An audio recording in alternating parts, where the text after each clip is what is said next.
बिस्मिल्लाहिर्रहमानिर्रहीम अस्सलाम वालेकुम। Welcome to she's cooking corner. तो क्या हाल है आप सबके, कैसे हैं आप सब। तो जी आज हम अपने किचन में बहुत ही ज़बरदस्त हेल्दी रेसिपी बना रहे हैं। अगर आप वेट रिड्यूस करना चाहते हैं तो चिया मैंगो पुडिंग तो हम आपके लिए रेसिपी बनाएंगे। तो जिसको बनाना बेहद आसान है, बिल्कुल भी इसमें कुकिंग नहीं आपको करना पड़ेगी और झटपट से आप बना लेंगे। आप जितना भी बिजी होंगे तो आप इसको बना लेंगे। तो रेसिपी को आपने फुल वॉच करना है, एंड तक देखिए स्किप किए बगैर। तो बिस्मिल्लाह करते हैं। तो सबसे पहले मैंने हाफ कप जो है दूध लिया है। ये मैंने लो फैट दूध लिया, आप ऊपर से मलाई उतार लें तो ये लो फैट बन जाएगा। तो ये चिया सीड्स हैं, आपको पता है ये सुपर फूड हैं, एंटीऑक्सीडेंट होते हैं और आपके हार्ट डिजीजेस को भी रिस्क के कम कर देते हैं और ब्लड शुगर जो है आपका वो भी लेवल रखते हैं और वेट लॉस करने के साथ साथ बहुत ही हेल्दी हैं ये। तो 2 टेबलस्पून भर के हम ये इसके अंदर डालेंगे और इसको अच्छे से मिक्स करेंगे। आप चाहें तो पानी में भी सोक कर सकते हैं।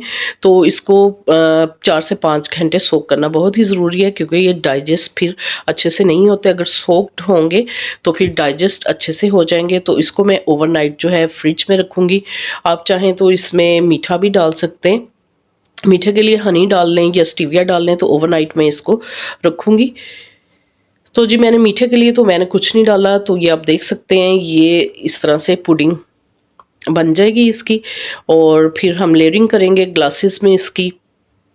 तो सबसे पहले मैं इसमें डालूँगी चिया सीड्स जो हमने सोक करके रखे थे दूध में। तो फ्रूट्स जो भी आपको सीज़न्स अवेलेबल हों वो आप डाल सकते हैं, क्योंकि मैंगो का सीज़न है तो मैंने मैंगो डाले हैं इसके अंदर।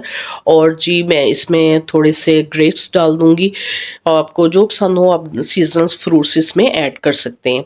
तो फिर मैं इसके अंदर जो है चिया सीड्स डाल दूँगी और फिर इसको जो है मैं गार्निशिंग करूँगी। बादाम मैंने जो हैं वो भिगो के रखे थे, आपने छिलका उतार के उससे गार्निशिंग करें, या जो भी आपके मनपसंद ड्राई फ्रूट्स हैं उससे आप गार्निशिंग करें। आप इसको ब्रेकफास्ट में ले सकते हैं और शाम में भी, डिनर में भी आप इसको ले सकते हैं। तो इससे वेट लॉस होगा। तो जी ये बहुत ही हेल्दी है, अपनी डाइट में रोज़ाना इस्तेमाल करें और बच्चों को दें। सब बड़े बूढ़े सब इस्तेमाल कर सकते हैं इसको। तो जी ये बहुत ही मज़ेदार और हेल्दी रेसिपी है, तो ज़रूर ट्राई कीजिएगा। अगर मेरी वीडियोस आपको अच्छी लगती हैं तो लाल सब्सक्राइब के बटन को ज़रूर प्रेस कीजिएगा, साथ में बेल आइकन ऑल पे प्रेस कीजिएगा। इससे ये होगा कि सबसे पहले मेरी रेसिपीज़ आपको मिल जाएंगी। Thank you for watching. Next video तक के लिए अल्लाह हाफिज़।